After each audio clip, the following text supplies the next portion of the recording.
I'm Paul Quigley, I'm co-founder and CEO of NewsWhip. We founded back in 2011 when I realised there was no easy way to find the most interesting stories and events online. How do you build something when you've got no resources at the start? That's the catch-22 for a startup. You can't outsource your core competence, you can't outsource your core tech. It's tempting, but you really need to get some engineers aboard. So, the first step is the idea. The second step, can I sell this idea to a developer or other people who will come aboard? So you really need to do that, I think, in-house. There's probably exceptions to that, but it's very risky because you're going to need to evolve that technology many, many times, and you're not going to be able to do that if you're emailing someone far away who's a consultant who's got 5 other clients they've got to deal with as well.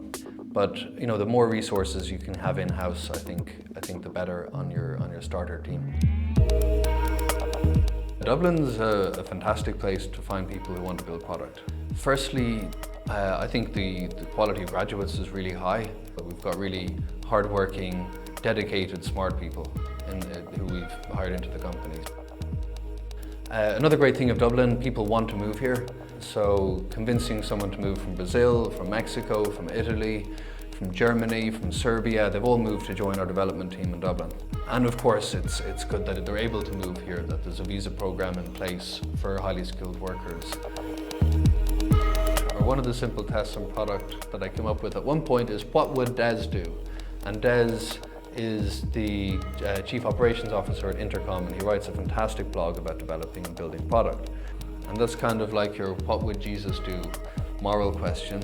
Instead you can say, what would Des do on building product? And then you can imagine Des, and he'd say, no, don't do this.